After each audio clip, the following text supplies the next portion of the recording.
Good afternoon, good evening to everyone watching us from Europe, in the Middle East. We're here at the Washington Outsider discussing geopolitical issues around the world in depth. With you is Irina Tsukerman, the editor-in-chief, and Jason Brodsky, the policy director at UANI, United Against Nuclear Iran, which is an organization that is exactly what it sounds like. We're here to discuss a few of the interesting developments that's been happening lately. The upcoming seventh round of the Vienna Talks. I'm sure everyone is holding their breath with anxiety about the outcome of that one. The top Iran diplomats trip to Europe and how that went. The big gas deal with Russia and China, which just literally happened, and the repercussions of that are still not being discussed, surprisingly, probably because of everything else that's been going on. The build up by Ukrainian war and all that exciting stuff, fires all over the world. What's one more catastrophic deal, right? Between friends. Jason, I wanted to start with you because um there's been something interesting I saw the other day. The administration basically seems to be saying that the negotiations are not going so well, so they are considering a temporary deal to buy time. What that does that actually mean? Buy time for what? What's the time limit on negotiations anyway? Who imposes it? Why do they need a temporary deal to buy time for the big deal that is already on the seventh round with no sign of stopping? How many rounds is it going to take? What is the message here? Well, it's great to be with you, Irina. I think the administration and also the E3, for that matter, likes to continuously remind the international community that the window is closing. But the problem is the window is always closing, but never actually closes.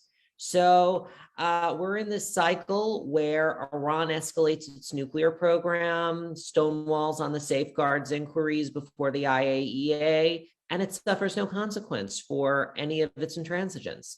And the E3 in the US keep releasing a variation of the same stale statements over and over again, pleading with Iran, expressing concern, consternation, criticism. It does nothing. It doesn't move decision-making in Iran. So I think we are in this vicious cycle, and without any further tangible action by the United States and the E3, this is going nowhere fast. Now, with the interim deal that you asked about, I think that the logic for it would be to stall Iran's progress in its nuclear program while buying time to negotiate another deal. But the problem is that Iran is already complacent right now with its economic situation. The leadership appears to be coasting along because they're benefiting from the lack of sanctions enforcement against Chinese oil imports from Iran. And I think the concern is that if the US were to release some frozen funds in exchange for Iran limiting its uranium enrichment, that the interim deal would soon become the permanent deal. And Iran would not have any impetus to negotiate for longer and stronger restrictions on its nuclear program. So these are, this is the weakness in that approach. And I think the international community really needs to move beyond this JCPOA paralysis that we find ourselves in, because it's limiting the ability to hold Iran accountable for nuclear and non-nuclear aggression. Interesting you say that. How is this interim deal supposed to work? Because the one thing Iran has made very clear is that it doesn't trust the US, because non-treaty level policy can be easily undone by the next administration and will very likely that's exactly what's going to happen. And the US members of Congress made the same very clear. So how would the interim deal work if even an interim deal should be treaty level in order to actually be a deal? Yeah, well, I think that also if we have an interim deal, it raises the question of whether the administration is going to be submitting this interim deal to Congress under the Iran Nuclear Agreement Review Act, because there is a very broad definition of agreement in that legislation, in that law, I should say. And so this raises a number of questions. And, I think that Iran in the past has rejected the notion of there being an interim arrangement. I really have a hard time seeing at this juncture that it would agree to such a measure. But again, and as you referenced, the guarantee issue, Iran has been consistent. And this started even before Ibrahim Raisi announced his candidacy for Iran's presidency, that the Iranian system wanted a guarantee that we would never see a US withdrawal from this agreement again. But the problem is that that's not the way the JCPOA is structured. It's a non-binding political agreement. That is what the legal characteristic is of the deal. And so if they want some kind of guarantee, that goes beyond the terms of the nuclear deal that was negotiated in 2015. And so Iran is saying at the same time that Iran is saying we want to go back to the 2015 deal, it's demanding more for ostensibly less, because Iran is making the technical environment that the JCPOA was inked in 2015 more and more obsolete literally every day because of the advances that it's undertaking in its nuclear program. So these are just some of the many challenges that I think lie ahead. I think Iran is perfectly aware of the fact that a treaty of that sort would not pass even Democratic Congress at this point. So why is what is the US actually hoping to achieve here, given the very obvious mindset of the regime, and why are they pushing for the seventh round now when it's clear that Iran is not planning to concede to anything at this point in time, and certainly not without the sort of guarantee that the US simply is not positioned to make? What's the purpose of pushing for these rounds? What does it accomplish? Is there a notion that Iran, well, the talks are ongoing, not doing anything? Because that's not the sense I'm getting. So what is the US getting out of this endless round? But nothing really changes. None of the conditions that would make any of it any more successful, they're not in place. So why now? What's the reason for it? Well, I think looking into the Biden administration's logic, I think that they want to see what Iran comes to the table with during this seventh round, because there's been such a gap between the sixth and the seventh. The last round was in June. This coming round is going to start in late November. So, to put this into perspective for your listeners, the gap between the talks between the sixth and seventh rounds is longer than the rounds 1 through 6 put together. And I think that speaks for itself in terms of Iranian strategy. So I think the logic is to kind of see what Iran comes to the table with during this seventh round. And perhaps then we may see some more action from the US and the E3. But given their past track record, I am not, many of us are skeptical that they're going to be able, or there's going to be enough political will to take the steps that are necessary in order to change the Iranian regime's calculus. So here's my question, which seems fairly logical when you're dealing with a time-sensitive issue like nuclear program development. Why hasn't this administration put a timeline of sorts on when too late is going to be just too late? Like, what is the concrete level of development of the nuclear program when it's simply not worth it to continue negotiating, and you have to think about some other action to prevent a disaster? That's a very important question, and that's something that many of us have been trying to figure out. I personally haven't to date what the exact timetable is. I have seen some suggestions by Western diplomats that that early 2022 would be the time that the JCPOA for them would become obsolete in terms of a return. But, you know, we've seen this movie before. The administration and the E3, you know, there were indications that, well, if we didn't get the nuclear deal revived before Raisi became president, then there's just no hope going forward that we can achieve that. Fast forward to November 2021, we're still holding on to dear life for the nuclear deal. So I think that we have seen red line, deadline,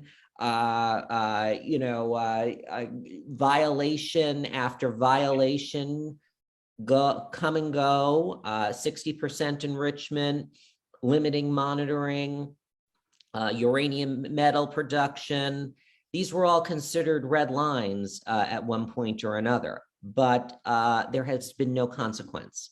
And so this is the problem that the US and the E3 have created for themselves. And Iran has made its most serious nuclear advances during the time when after the time of the Biden administration took office.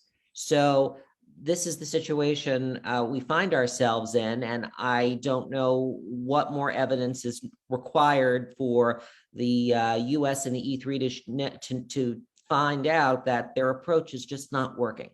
So, that's unfortunately the situation we find ourselves in.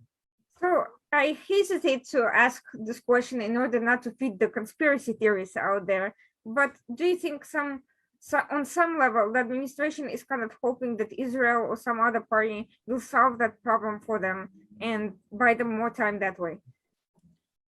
That's an interesting question. I don't think so. This administration, I have a hard time envisioning that.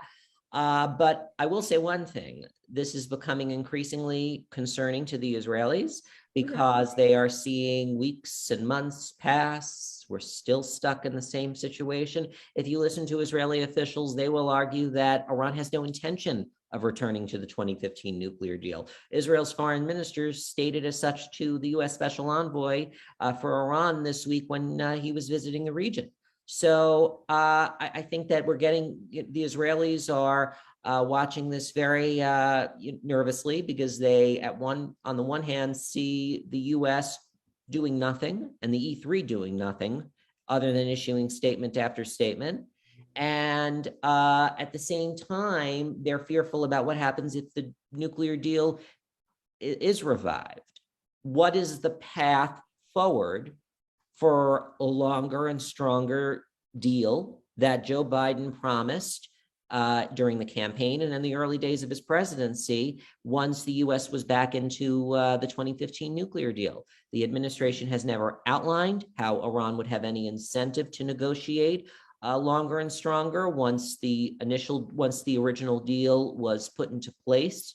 And the problem is that, and when I say incentive, is that the most powerful sanctions in the US architecture are scheduled to be removed because if the US is to return into compliance with the 2015 deal. So what other sanctions would move Iranian decision-making to negotiate longer and stronger and broader as well? So this is a real concern from the Israeli perspective, I think.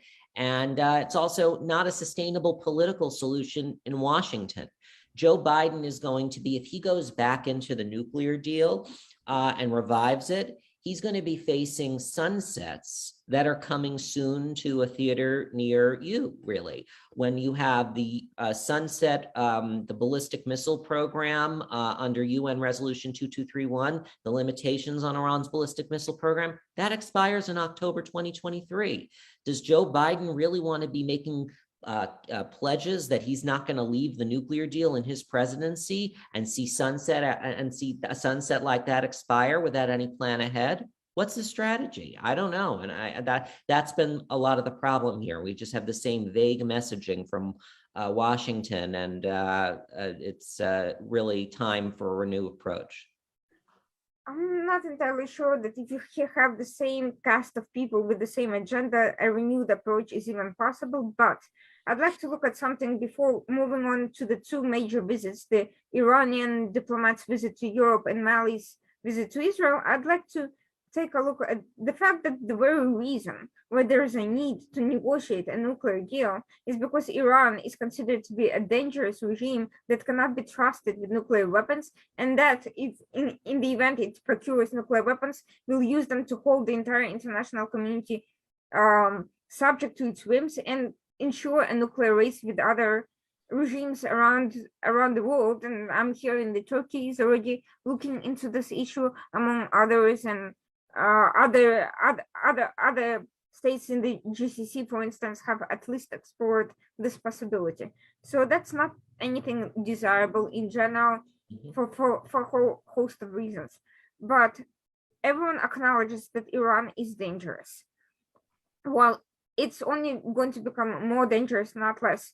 But this nuclear single-handed obsession with the nuclear deal ignores the possibility of other weapons of mass destruction being developed without anyone ever mentioning biological, chemical, and other weapons that can be just as deadly as a nuclear weapon, and probably easier to develop or procure at this point. So what's the thinking behind that? I mean, has the nuclear discussion become such a distraction from the fact that Iran as a whole is deadly dangerous and, entirely focused on its agenda, which is at odds with the international community? Yeah, no, that's a fantastic question, and I think we see evidence every day that Iran is not just a nuclear file, but the problem is the international community is treating it as just a nuclear file. And Iran's calculation and the leadership's calculation is that by agreeing to these concessions in the nuclear deal, this will dilute or thwart any international will to hold Iran accountable for its other non-nuclear behavior. Iran has maintained that non-nuclear sanctions ostensibly are in violation of the nuclear deal. So we're going to, even if the nuclear deal is revived, we are going to see arguments whenever the US issues a round of sanctions that these are inconsistent with the JCPOA. And that we saw this argument when the US was in the JCPOA. We're going to see it if it's revived once again. So this is the weakness in the structure of the nuclear deal, and it's also not just the structure of the nuclear deal, it also presents the complexity of the Iranian challenge. I think, unfortunately, there are some in Washington who think that putting the nuclear deal back in the box will enable the US to pivot to the Indo-Pacific, China, and the challenge over there. China is the greatest strategic threat the United States faces, bar none. However, China is a global challenge, not just in the Indo-Pacific. And I think that if we just want to pivot away from the Middle East, we're going to be opening up a vacuum for powers like China, Russia, to fill in the void and to undertake actions that are inconsistent with US interests and values. So that's my concern. And that's already happening. We've seen a lot of it before this deal, and I'll get to that a little bit later. China has already signed a number of deals with Iran. Russia is very close to Iran already, and we are seeing their level of collaboration strengthened in some areas despite natural competition. And we've seen Russia get the better of Iran on some issues, but at the end of the day, none of those regimes are trustworthy. All of them are dangerous, and all of them are equally anti-Western in by anyone's definition. So no matter who in that triumvirate ends up being on top at any given moment in whatever area, none of it is good news for anyone else. So getting back to the visits of these two individuals, the Iran's top nuclear diplomat, Mali to Israel, let's talk about them. What was the message? What was the point of each trip, and what was the messaging on each side that we are getting, and how should we be looking at these meetings? Well, let's take the visit of Iran's deputy foreign minister to Europe first. Ali Bagheri Khani is no stranger to nuclear negotiations. He was a longtime deputy of Saeed Jalili, which had relatively fruitless nuclear negotiations with the West. And I think the strategy in those visits was to buy more time. There were reports that Iran rejected the offer of a joint meeting with E3 representatives while it was visiting with EU officials in Brussels. Iran insisted on meeting separately with each negotiating counterpart within the E3. And I think the calculation was to waste more time. And A, and B is to try to find fissures and divisions, perhaps between the E3 as to the nuclear file to try to exploit. And we saw him also meeting with Russia and China to try to ask them for assistance in running interference in Vienna. And so those are some of the strategies I think that we've seen Iran employ with these time delay tactics. And, Iran claimed to the EU that it had questions on the text, on the negotiating texts, on what had been produced between rounds 1 and 6 in Vienna thus far. But that raises a question. If it has questions, why isn't it just going to Abbas Araghchi, who was Ali Bagheri Khani's predecessor as the chief negotiator, who still is an advisor to Iran's foreign minister officially? Why didn't he ask him if he has questions on the text? Javad Zarif is still in Tehran. There are still people in Iran's foreign ministry who were instrumental in the negotiations during those rounds. Why couldn't they ask those questions? So these are some of the time-wasting delay techniques that we have seen. I would also say this, if we look back to late August, when Iran's foreign minister Hossein Amir Abdullahian first was installed, he made a comment in interviews for Iranian state media that the Raisi administration needs 2 to 3 months to, come up with our strategy and approach and to review the files and the dossier. Of course, no mention was made that there was already a transition committee underway in Iran's system so that very process could take place. But it gets worse. At the time, the reaction to these timetable that Amir Abdullahian put for 2 to 3 months was raised alarm bells in Europe. I think it was the German foreign minister who reacted. He said, that's far too long. That's far too long. Well, guess what? 2 to 3 months later, we're in November, and Iran has been allowed to dominate the time, the place, and the manner of the negotiations. And the E3 and the US sadly just appear to be content to be pulled along for the ride. And so this is kind of the atmosphere that we have seen regarding Ali Bagheri Khani's trip to Europe. So I don't understand something. on the one hand, everyone is saying how crucial it is to get to the negotiating table because time is being wasted. But on the other hand, they are perfectly content with time being wasted and haven't put any conditions on or limits on this on Iran's interim time wasting, which you just described. Why? Right. What, in their opinion, and what in your opinion would actually happen if they said no? We are going to sit down all together and have this conversation, or you're not coming. Well, I think that that would potentially move decision making in Iran and get them to Vienna faster. And so I think that there's this fear of doing anything, walking on eggshells with regards to the regime. There's this hesitancy to even pass a censure resolution before the IAEA Board of Governors to avoid upsetting Tehran. And it's this very approach that has resulted in more time delays and more wasting of time. So this is the problem here. And I think that this is why the international community is overdue for a new approach. So this is another issue that I don't quite understand before moving on to Mali's visit. The regime has been in place for over 40 years. We've seen what works and what doesn't in terms of negotiations. We've seen that what got Iran to the JCPOA negotiating table were the sanctions that the Bush administration had put in place and that Obama administration for a period of time retained.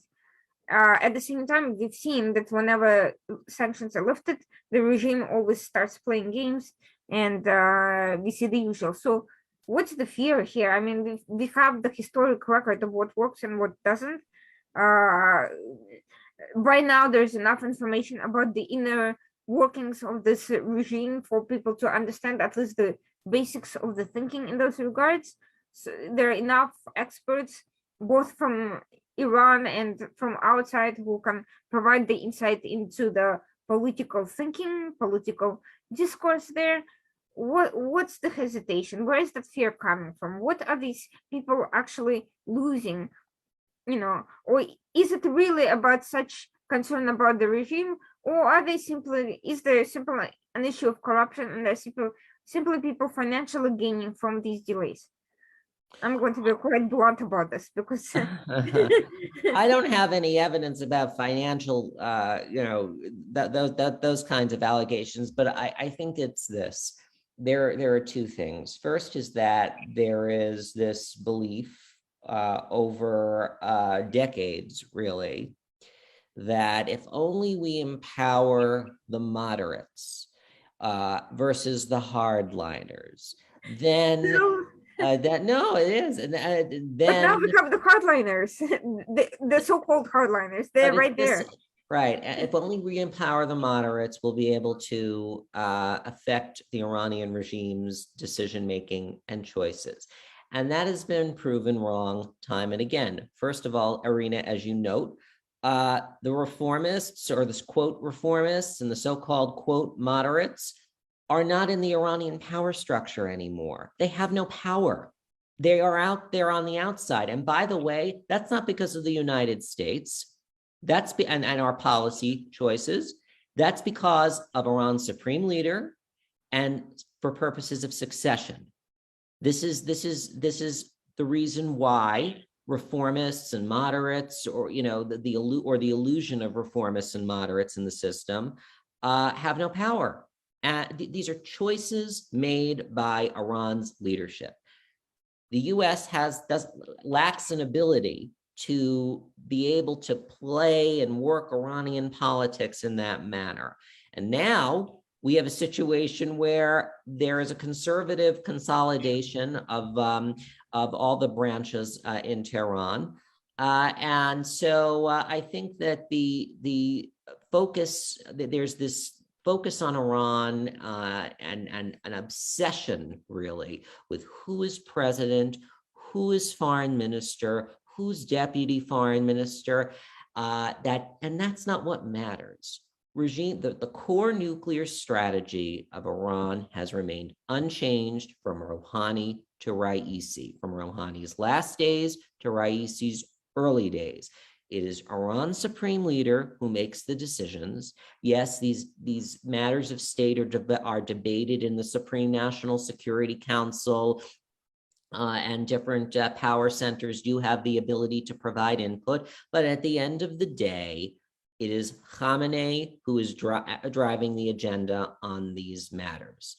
And the international community has this delusion that we are going to, there are people in this Iranian system that we can work with. I just don't think that that's possible right now, given the current power structure in the Iranian regime. And I sometimes feel as if the Western conceptions and perceptions, I should say, of Iranian politics are stuck in this 1990s like time warp of when Mohammad Khatami was president, and they've never been able to get out of it, despite the fact that the Iranian people themselves know the game. Reformists, hardliners, they're two sides of the same coin, and they're both corrupt and incompetent. So this is the sad part about it. The Iranian people are ahead of the curve, and world powers are still stuck in this 1990s like conception of the Iranian political system. So that's what I would say on that point. And I would say, on the other, I think that the West is desperate to recreate a legacy and a reality that doesn't exist anymore. It's trying, if you listen to their messaging and the rhetoric that they use, they call the JCPOA a multilateral achievement, despite the fact that it's non-functional right now. And all of these, soaring rhetoric and all of this, that just doesn't match the reality on the ground.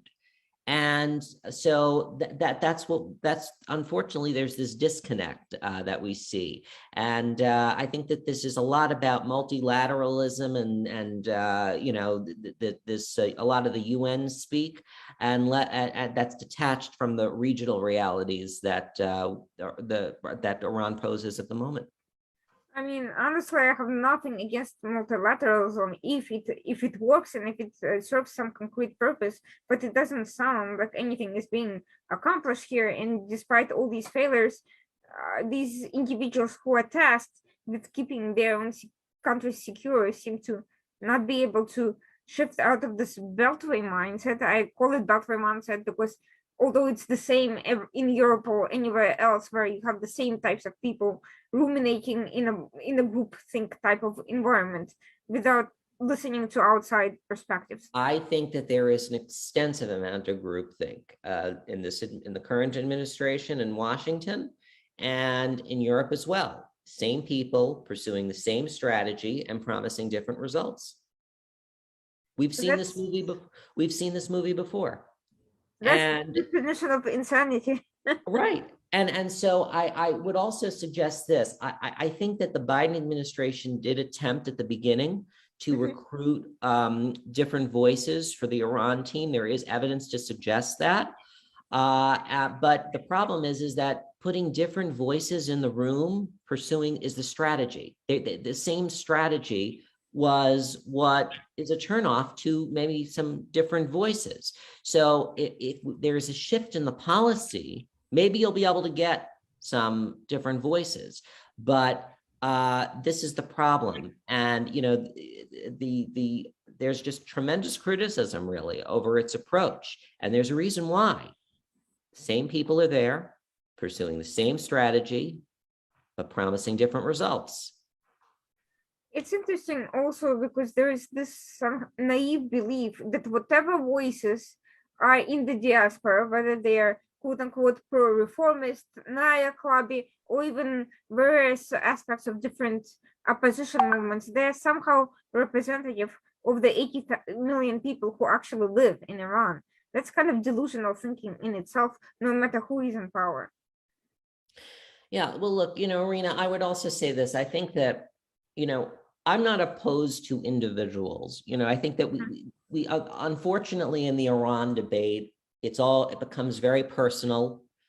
People, shouting at each other, saying, you're not qualified, you're name calling, all this just this gigantic food fight. And I don't think that that's productive, quite frankly. If the same people were pursuing a different strategy, that would be great. But the problem is that they're not. And so we're back in the same fights. And it's not a sustainable strategy for the United States. Going back into the JCPOA, you're going to lose three core constituencies. You're going to lose Republicans. You're going to lose the Arabs, the Arab Gulf states and the Israelis, and you're going to lose potentially Iran, because they're going to have no incentive to negotiate longer and stronger with you. So this is what people on the outside are seeing. And, this is why there's all the criticism that there is. And unfortunately, we haven't seen any movement yet. So now to shift to what you said about potentially losing the Arab states and Israelis, Mali went there, and what happened? What was the outcome? And, given that it's Mali, could we have hoped for a different result? Well, again, I'm not against people, Irina. I think I'm against the same policy. And I think that we see the Biden administration making going through the motions, showcasing tremendous consultation with Israel, the Arab Gulf states, and that's all important. It's critical. But we have yet to see these concerns integrated in a tangible way. I'm not talking about a press statement. I'm talking policy, tangible way for this JCPOA mutual compliance framework to move forward. And that's the concern here. And so beyond the meetings and the consultations and the joint statements, the substance we have yet to see, and that's been the concern here. Why haven't been the Gulf states, who are as much in danger from Iran's potential nuclear activity as Europeans, for instance, not been included in these negotiations? Now we see Saudi Arabia stalled in the fourth round of their own version of direct talks with Iran, and that's not going anywhere, or is not very likely to. Why not combine forces and reach some sort of a joint effort on this front, which might make it easier to negotiate? Well, I think you're seeing that a little bit. I think that, Israel, because of the Abraham Accords, is partnering with the UAE, Bahrain, and the US, undertaking joint military exercises. That's unprecedented. It's historic, and it's a really important sign that the region has changed since 2015. And so I think including them in the formal negotiations. If we are seeing this partnership on the ground, why aren't we treating these partners equally? Good question. We're still not. We have these consultations, but they are the ones who are most affected by Iran, its nuclear and non-nuclear malign behavior. So, but we seem to, again, be prioritizing a return to an agreement that both sides have roundly criticized. And I know that there was a recent press statement where the GCC expressed support for, the US effort. Behind the scenes, there is a lot of consternation as to the strategy moving forward, and what the US policy is going to be the day after the JCPOA is inked. How are you going to get Iran to make concessions on some of these other matters? The dialogue, the regional dialogue, and the diplomacy, these can go on forever and produce no results. We've seen this with the Saudi-Iran talks. Iran is trying to showcase that it, has made remarkable progress in these talks with Saudi Arabia. That's news to, right, of course, that's news to Riyadh, Mhm. That's news to them. They keep saying the talks are exploratory. Not much has happened. Iran wants to reestablish full diplomatic relations in exchange for nothing, and that's a non-starter, as well it should be. So this is the problem. And while of course, dialogue is important and diplomacy is important. No one is saying it's not, but endless dialogue and endless diplomacy producing no movement is a problem. But here's how the US, in my view, and maybe you'll disagree, and I want to hear your opinion, has actually hurt its own efforts by lifting the FTO on Houthis, by withdrawing forces from Saudi Arabia and leaving them defenseless in, by showing that they're willing to abandon their allies, by creating these appearances of divisions among everyone else. Mhm. So, by being seen as somewhat untrustworthy by Israel, Iran now has something to play with. It's negotiating separately with different parties, each of whom it believes to be independently weakened by U.S. policy. U.S. is not backing those guys. It's not able to achieve anything in Yemen. It's not able to stand up for anybody anyway. It just came out politically supporting the corrupt Hezbollah-led government in Lebanon. It's discussed lifting sanctions on Assad in Syria. What's there not to exploit? If everyone is going to be kind of abandoned by the US, then Iran doesn't need to make any concessions to anyone. Yeah, I think that's an interesting point. I think that we do see an empowering of Iran through certain U.S. actions in the region and its partners and proxies, I should say. The problem is that has this produced any change in Iranian behavior or in the behavior of its proxies and partners, as you just mentioned? No. So all we have are dialogues and diplomatic conversations that generate a lot of headlines, but very little tangible progress. And Iran, that's to Iran's advantage, by the way. It's a PR stunt. I would So argue, and I would argue that Iran feels it's now in a position of strength vis-a-vis both sides, both the European/American side and the Middle Eastern side, because the Abraham Accords have not been concluded. Yes, Saudis are doing some joint missions with Israel and so forth, but nevertheless, it's not fully integrated.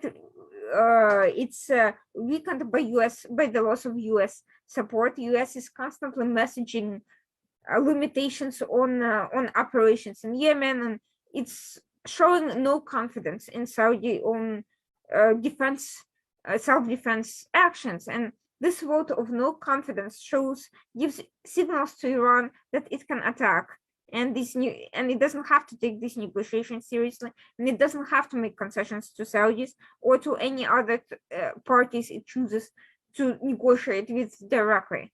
So diplomatically, this course is almost designed for everyone to fail. right. I mean, look, Irina, sadly, I think that the Biden administration is trying to appease many different constituencies all at one time. And it has a very vocal, progressive wing of the Democratic Party who seem to be animated in part due to enmity because of Donald Trump's perceived closeness with the Saudis during his tenure, and are focused on the limiting and constraining U.S. partners in the region while giving short shrift to the excesses and the constant malign behavior of U.S. adversaries like Iran. And this is a problem. And I think that it's a problem for the Democratic Party because and I say this with sadness, because I think that there are many important, responsible voices in the Democratic foreign policy establishment who get who the U.S. partners are and who our adversaries are. I don't think that that's as clear cut for the progressive wing of the Democratic Party. And if if that's the case, then we're going to have problems moving forward, and foreign policy is going to become increasingly polarized. And I think that that's a real detriment to U.S. national security. Another issue that it is of equal detriment to U.S. national security is the energy issue. And as we've mentioned earlier, Iran just concluded yet another deal with Russia and China, empowering both. And this is in the middle of a huge energy crisis. In the U.S., the crisis is of its own making.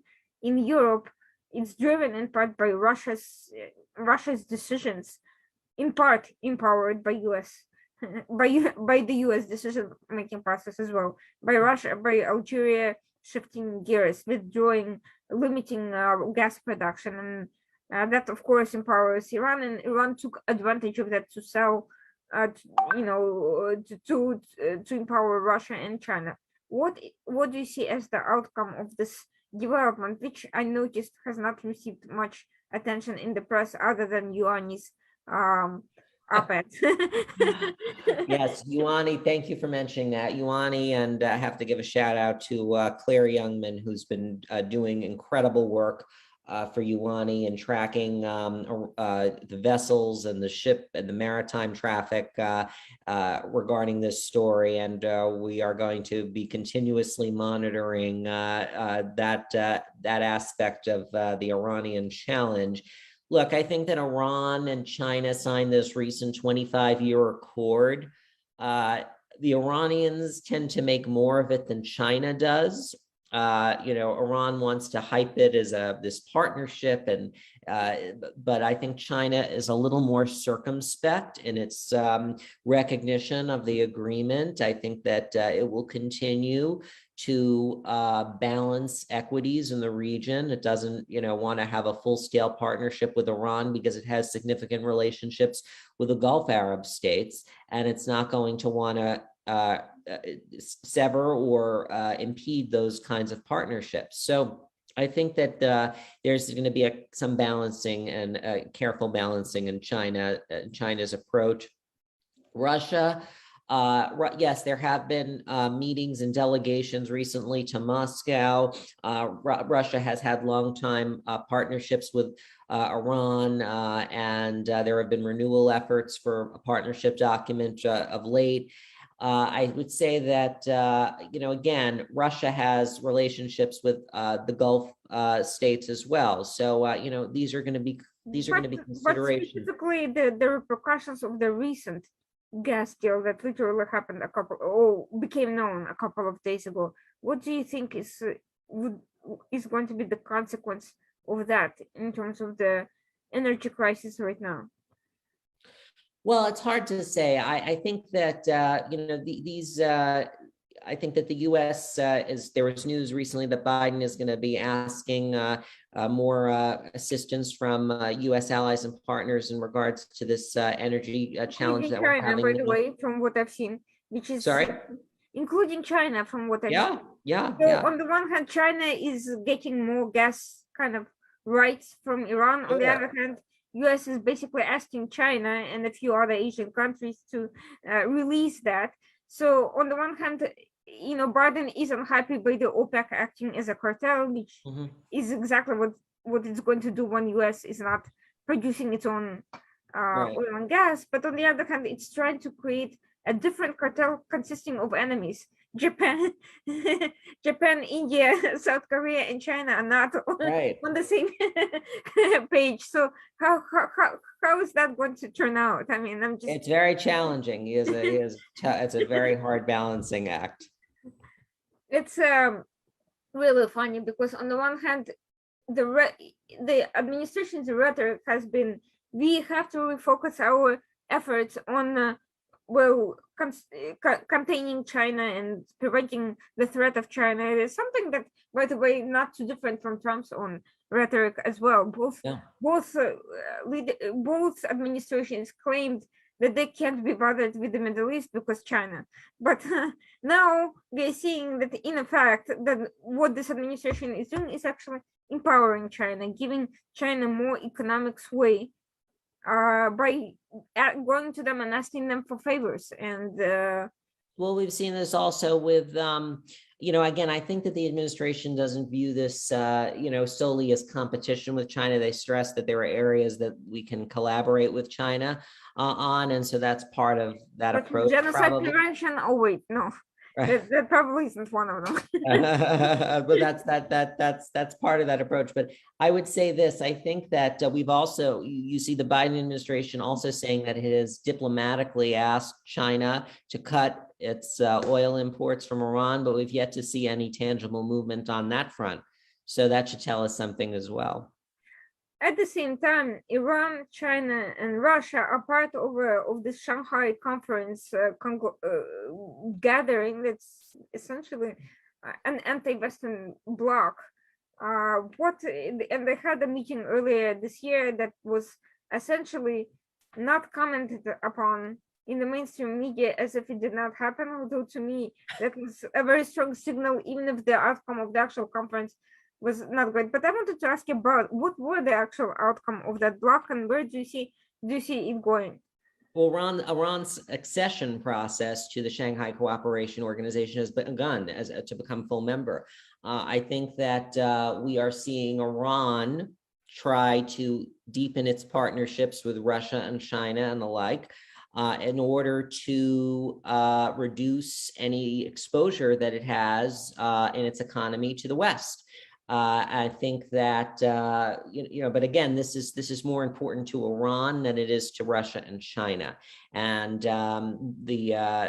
so the Shanghai Cooperation Organization process is a part of that calculation. But the priorities right now for the Iranian system are as follows: the creation of a resistance economy to neutralize U.S. sanctions, regional trade linkages, and deepening partnerships with Russia and China. So that's what the Shanghai Cooperation Organization meeting was all about for them. I think that there was a lot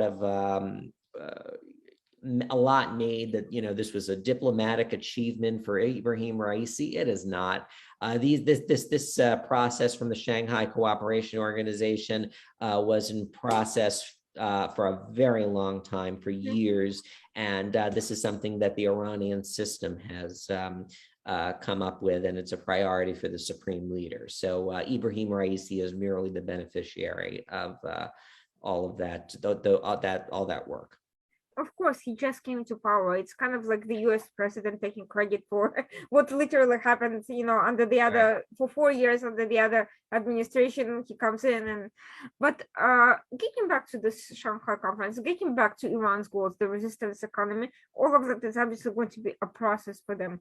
How do you think they can take advantage of those mechanisms that this organization provides? And we are seeing another dynamic that foreign policy had recently commented on, but which I thought was very important, but again wasn't really picked up anywhere else.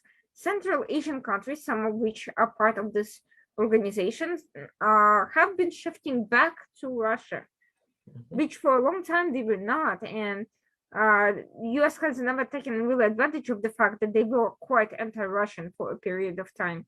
What does that tell you about where things are going, and what do you think is going to happen with that? Well, I think for the Shanghai Cooperation Organization, I think what it does is it gives Iran more diplomatic clout and legitimacy on the international stage. The actual tangible economic benefits and security benefits, of course, remain to be seen. But I think it gives them diplomatic clout to, again, partner with Russia and China and international fora to enhance the protection for the Islamic Republic. So that would be my response on that question. It's interesting also because reportedly, and I cannot fully confirm that, but reportedly, US security agencies have shifted away from a counterterrorism approach to security to create China centers and the like.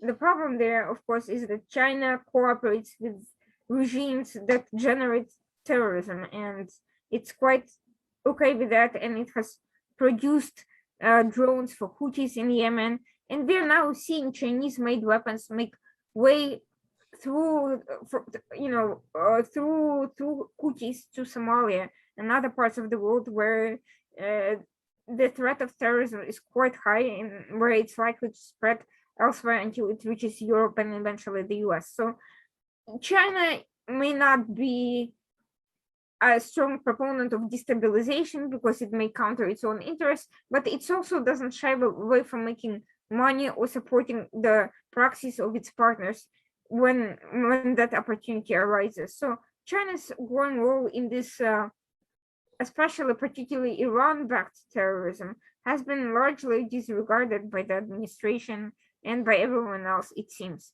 And I am curious whether you see this partnership on these movements and proxies with Iran growing stronger over time. My concern is that there has been, in addition to the Shanghai Cooperation Organization, we have seen the expiration of the UN arms embargo on Iran under Resolution 2231. And that is something the Trump administration tried to prevent. And unfortunately, the Biden administration revoked the letters recognizing that snapback. And so we're in this situation where the UN arms embargo on Iran has expired, and that opens up the risk of China selling advanced weaponry to Iran. And that would create complexities for the United States and its allies and partners in the region. And so there is a concern in that regard. What do you think is the likely scenario? And I don't really see that actually being discussed all that much. In fact, all of these sunset provisions and constraining measures that are not, it's almost like they don't exist, or everyone has forgotten about them. What's with it, and what do you expect the reaction will be once they do expire?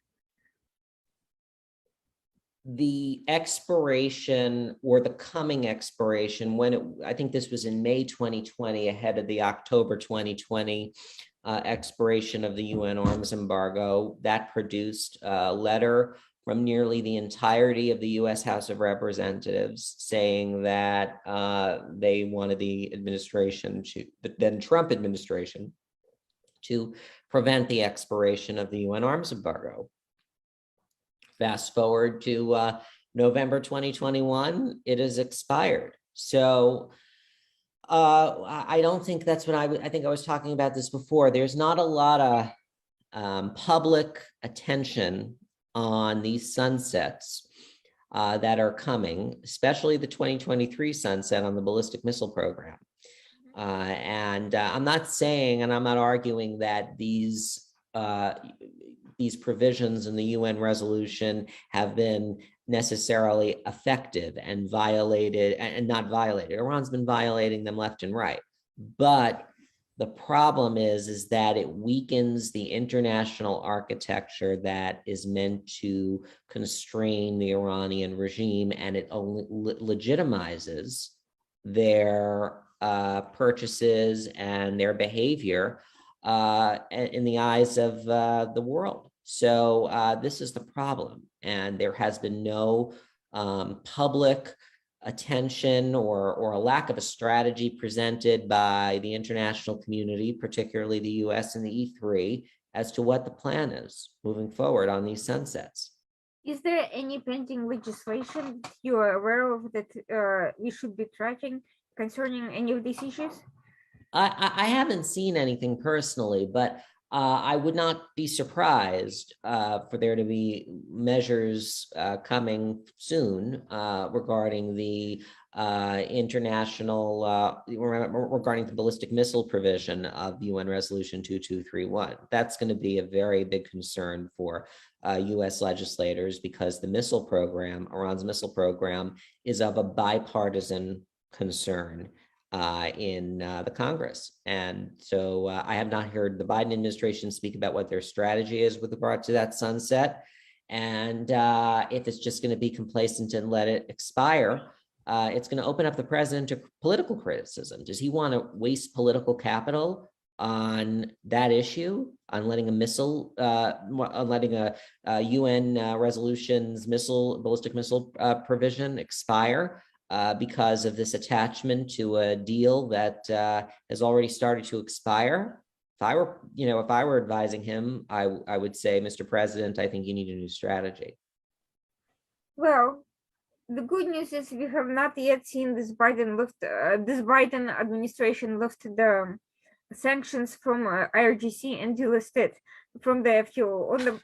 On the negative side, we have not really seen much targeted pursuit of that organization in any meaningful way, nor of any of the other Iran proxies. We have seen essentially US kind of back out of the, played very safely in Iraq. We are seeing that in Africa, Iran is playing an increasing role, and the US is kind of ignoring all of that, even though it's very obvious that Africa is not that far away from Middle East and Europe, and all of these issues will eventually sooner or later come to the fore.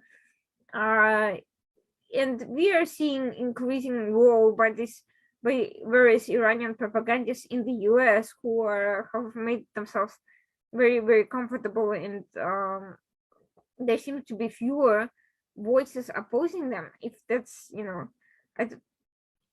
in certain ways, we're kind of seeing less of a more active, organized effort towards them almost in the last few months. I'm not really seeing quite as much opposition to these propaganda sentiments from that sector.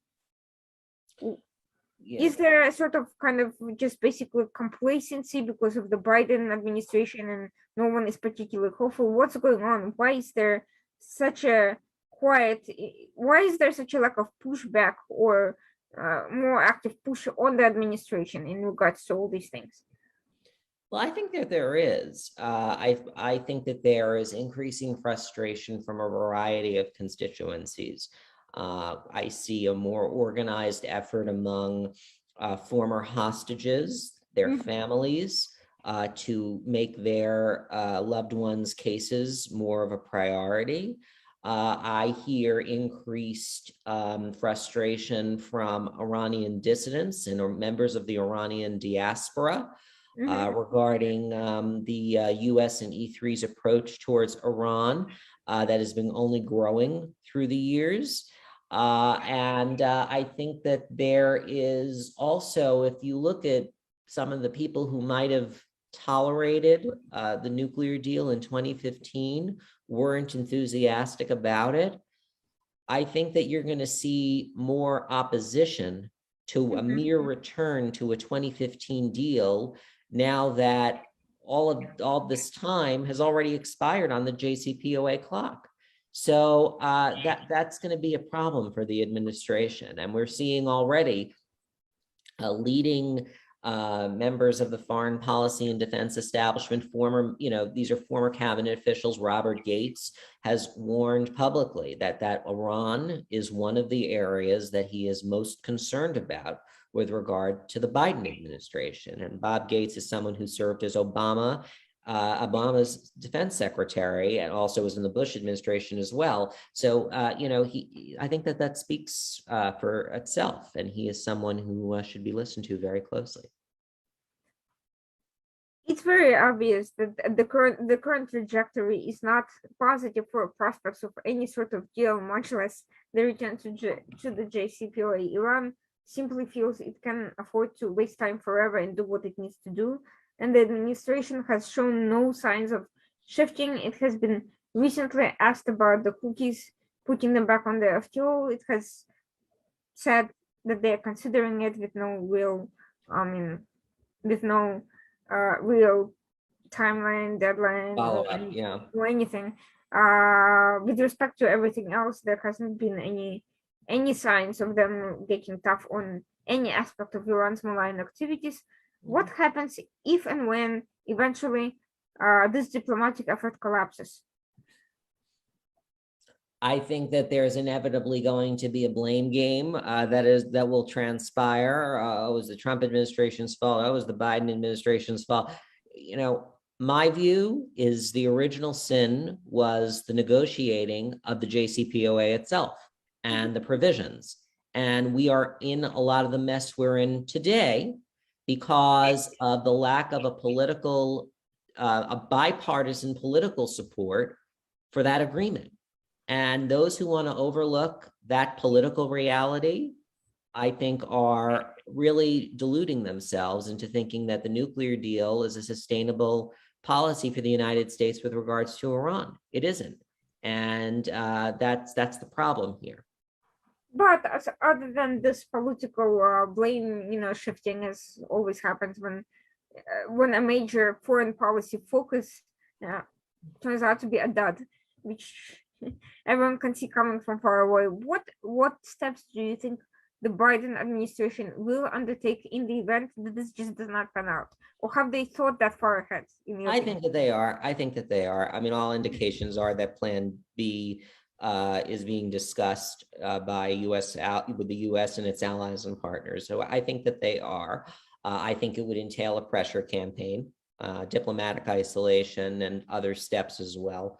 So I think that there is planning underway. But, I think that we're not going to, it's unlikely in my view. I think we're not going to see this announcement one day that we're reverting to Plan B.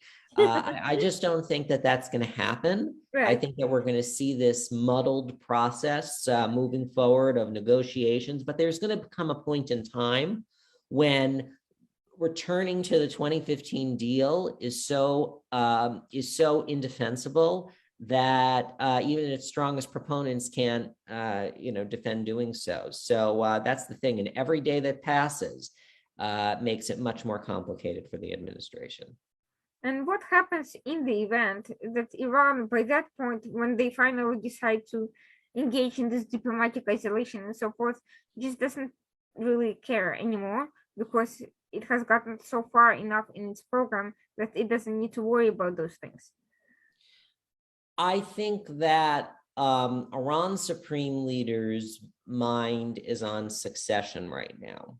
Mm-hmm. And at some point in time, he is going to want to stabilize the economy of the regime for regime preservation purposes solely.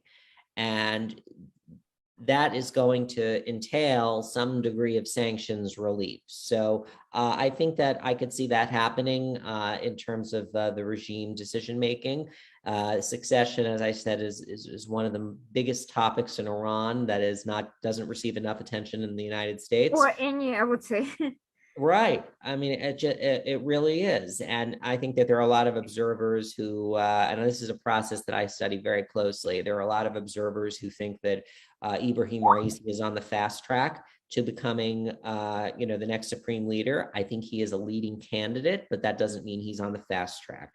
The Iranian presidency absorbs all of the blame in the Iranian system in terms of accountability, and the tenures of his predecessors who emerged degraded and diminished from the office loom large.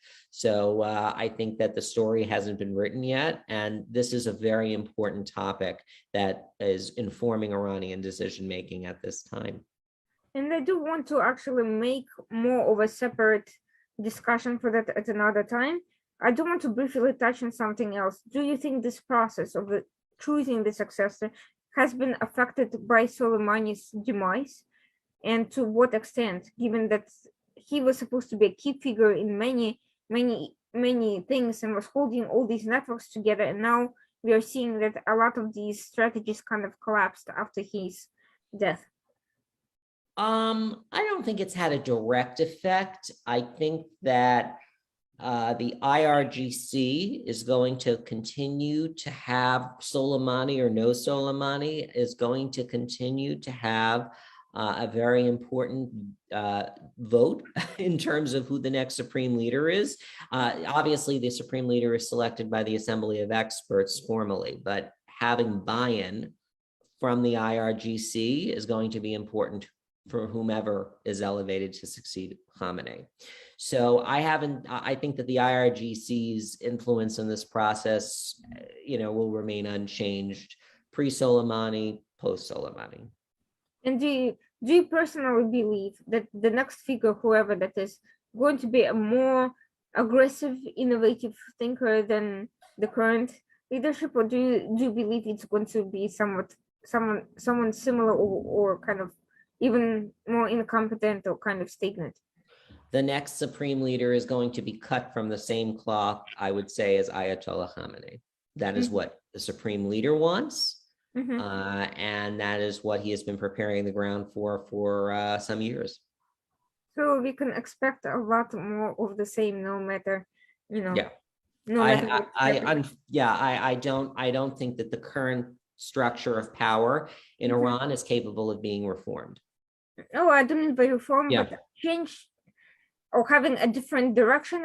Not necessarily for the better, by the way. That's just my question, because I don't buy into this whole reformist idea, but I do buy that different leaderships have different styles, different qualifications, and in that regard, I was wondering whether there'd be any significant. Well, it's certainly possible. I think that Ibrahim Raisi brings a blood-stained record, and if he becomes supreme leader, there could be, sadly for the Iranian people, many dark years ahead.